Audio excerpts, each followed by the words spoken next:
तो बूचा को लेकर पहले ही वॉर क्राइम के आरोपों का सामना कर रही रूसी सेना की प्रतिष्ठा पर फिर सवाल खड़े हुए हैं। यूक्रेन सरकार, पश्चिमी मीडिया और ब्रिटिश रक्षा मंत्रालय ने दावा किया है कि रूसी सेना अपने साथ मोबाइल क्रेमेटोरियम लेकर चल रही है।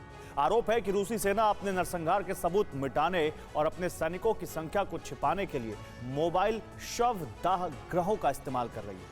क्या है ये मोबाइल शमशान और कैसे लगा रूसी सेना पर कलंक का नया दाग, अब इस रिपोर्ट में देखिए।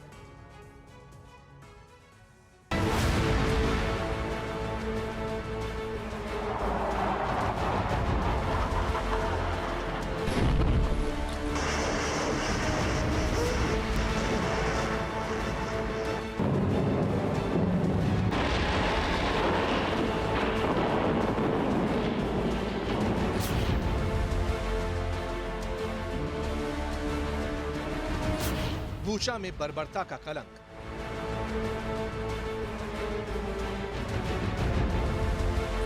मोबाइल मुर्दाघर का सनसनीखेज आरोप।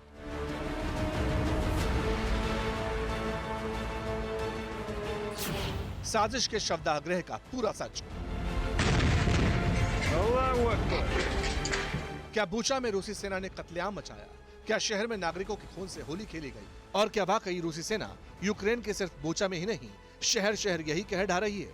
ये सवाल उन रिपोर्ट्स के हवाले से उठ रहे हैं जिनमें दावा किया गया कि रूसी सेना अपने साथ मोबाइल क्रेमेटोरियम लेकर चल रही है।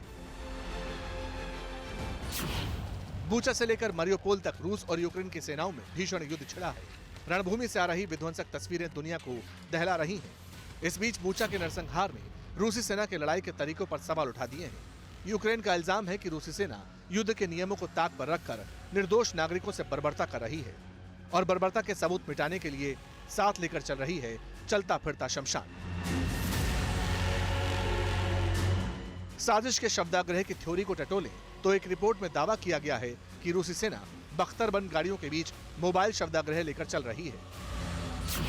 अब सवाल ये उठता है कि आखिर इस मोबाइल शमशान की थ्योरी कहां से आई?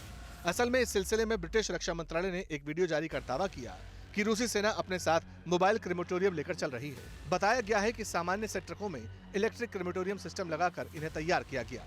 पश्चिमी मीडिया ने रूसी सेना पर इल्जाम लगाए हैं कि युद्ध में मारे गए सैनिकों की बॉडी जलाने के लिए इस शवदाह का इस्तेमाल किया जा रहा है। ऐसा करके रूसी सेना युद्ध में मारे गए सैनिकों की संख्या छिपाना चाहती है। उधर यूक्रेनी सरकार ने भी रूस पर आरोप लगाते हुए कहा है कि युद्ध के दौरान किए जा रहे नरसंहार को छिपाने के लिए इस क्रेमेटोरियम का इस्तेमाल हो रहा है। मोबाइल क्रेमेटोरियम्स की बात सामने आने के बाद से रूस में वो महिलाएं बेहद चिंतित हैं जिनके बेटे यूक्रेन में युद्ध लड़ने गए हैं। डेली मेल की रिपोर्ट के मुताबिक रूस के सैनिकों की माताओं की एक कमेटी ने उनके बेटों को धोखा देकर भर्ती करने का दावा किया। इस रिपोर्ट में कहा गया कि रूसी सैनिकों को बताया गया था कि वो अभ्यास करने के लिए सीमा पर जा रहे हैं। इन महिलाओं को डर है कि उनके बेटे अब जिंदा भी हैं या नहीं। बूचा में नरसंहार को लेकर पहले ही रूसी सेना कटघरे में खड़ी है। दुनिया भर में रूसी सेना पर युद्ध अपराध के आरोप लग रहे हैं, तो कई देश कार्रवाई के नाम पर रूस पर नए सिरे से प्रतिबंध लगा रहे हैं। ऐसे में मोबाइल क्रेमेटोरियम की थ्योरी उसे और मुश्किल में डाल सकती है।